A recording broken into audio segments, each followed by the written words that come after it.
warahmatullahi wabarakatuh. Perkenalkan, nama saya Guntur Krisna Pratama dengan NIM 200321100066 dari kelas Agribisnis B. Di sini saya akan mempresentasikan tentang ini riset usaha tani tentang komoditas jagung di Kabupaten Jombang. Pendahuluan, jagung atau Zea maïs-L merupakan salah satu bahan pangan yang sangat penting di Indonesia karena jagung merupakan sumber karbohidrat kedua setelah beras. Di samping itu, jagung juga merupakan bahan baku industri dan pakan ternak. Pertanian merupakan sektor yang sangat strategis dalam peningkatan perekonomian Indonesia. Walaupun kontribusi sangat sedikit, tetapi sangat menentukan kesejahteraan masyarakat sebagai bahan pangan bagi masyarakat. Terdapat 4 pembahasan pada video kali ini. Yang pertama yaitu perencanaan usaha tani yang memiliki 2 aspek. Yang pertama aspek non-finansial dan aspek finansial. Pembahasan kedua yaitu sumber pembiayaan usaha tani. Pembahasan ketiga kelebihan dan kekurangan program asuransi. Pembahasan keempat identifikasi bentuk kemitraan usaha tani.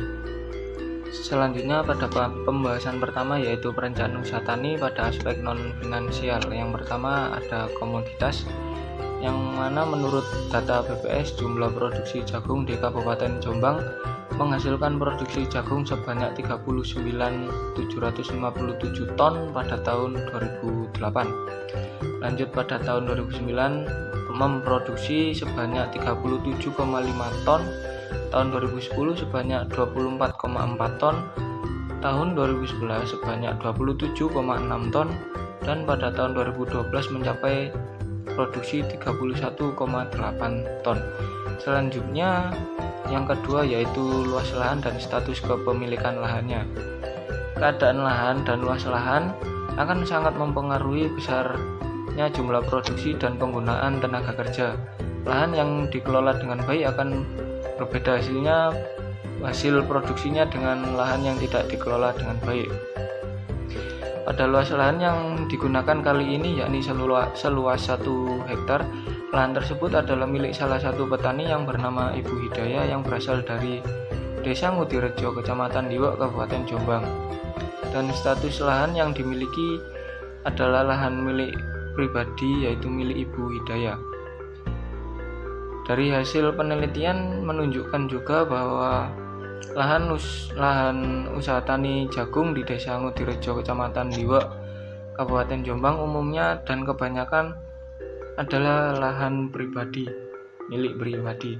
Selanjutnya adalah masa tanam. Masa tanam di mana dalam hal ini masa tanam jagung sendiri memiliki umur 3-4 bulan, lebih tepatnya 3 bulan 10 hari. Frekuensi tanam yang dapat dilakukan oleh petani jagung yaitu 2-3 kali masa tanam dalam 1 tahun. Selanjutnya perawatan dan pemeliharaan. Perawatan dan pemeliharaan yang dilakukan oleh para petani jagung yakni menggunakan input seperti pupuk, pestisida, dan menggunakan alat-alat pertanian. Pemupukan biasanya dilakukan sebanyak 2-4 kali pemupukan. Untuk pemupukan yang pertama bisa dilakukan ketika usia 10-15 hari setelah tanam. Untuk pemupukan kedua dilakukan ketika usia 30 hari setelah tanam atau berjarak 15 hari dari pemupukan pertama. Untuk pemupukan ketiga dilakukan setelah 15 hari setelah pemupukan kedua. Pemupukan dilakukan ketika kondisi tanah lembab. Hal itu karena untuk mempercepat penyerapan pupuk ke dalam tanaman. Perawatan setelah pemupukan yaitu selalu mengecek kelembapan tanah karena dapat berpengaruh terhadap pertumbuhan tanaman jagung.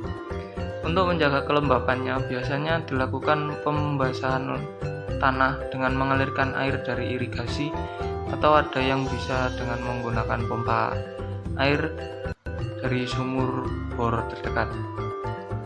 Selain itu terdapat juga perawatan menggunakan pestisida. Namun hanya sebagian kecil petani yang melakukan pemberantasan hama dengan menggunakan pestisida.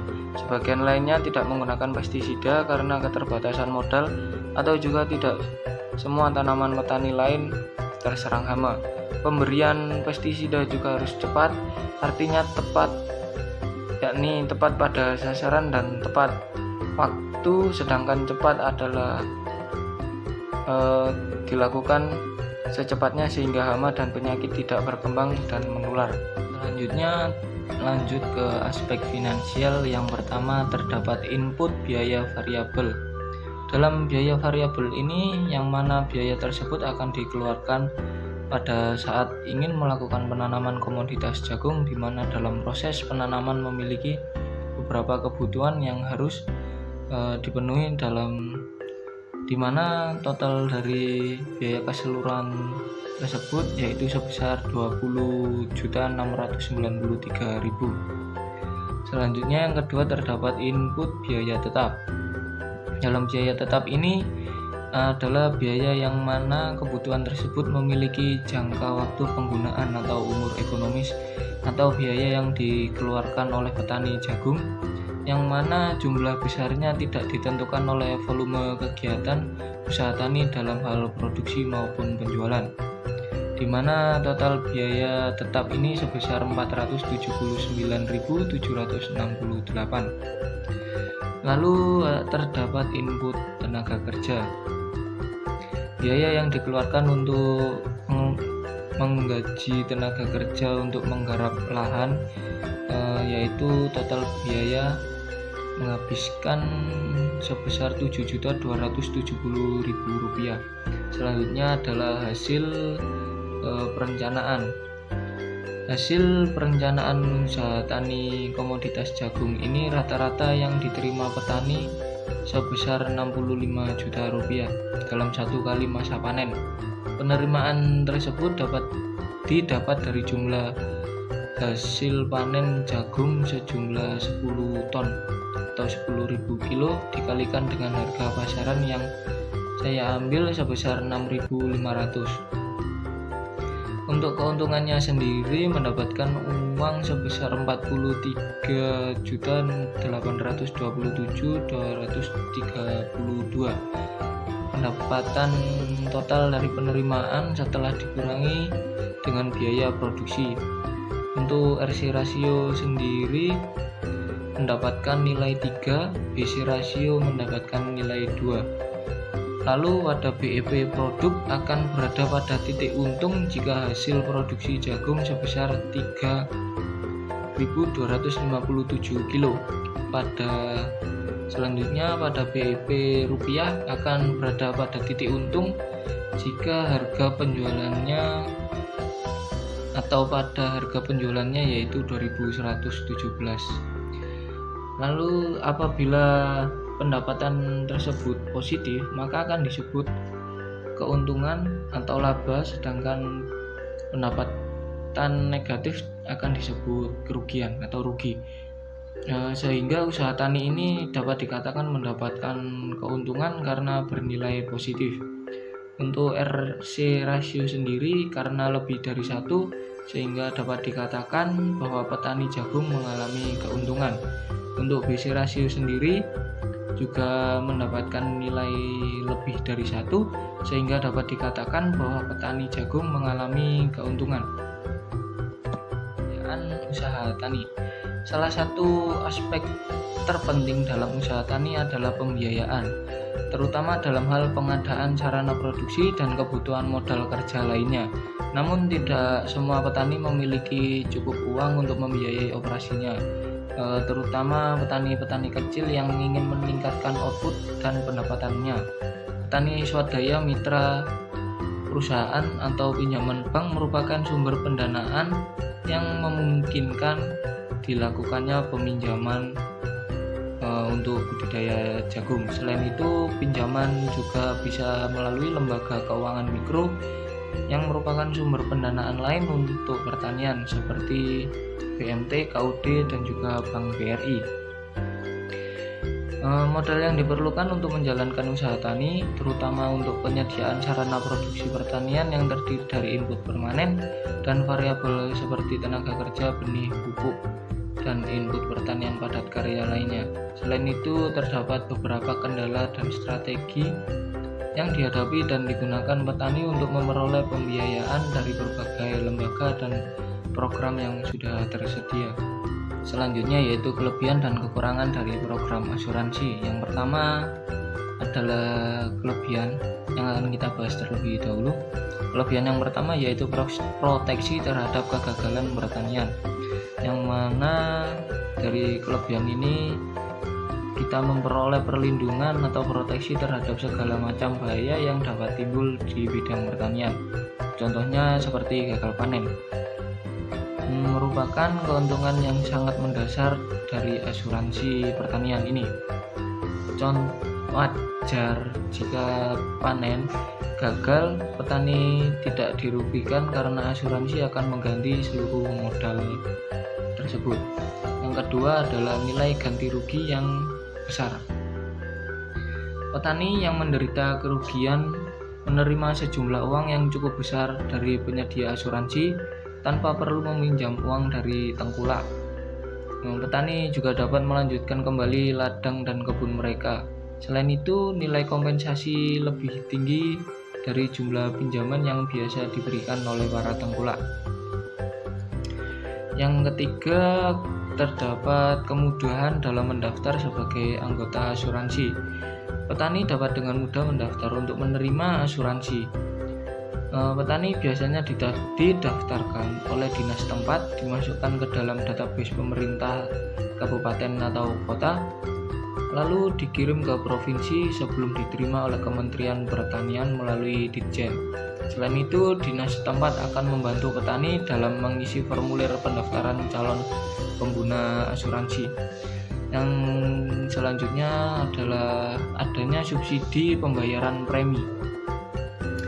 Petani tidak perlu khawatir atau takut untuk membayar iuran premi yang selangit.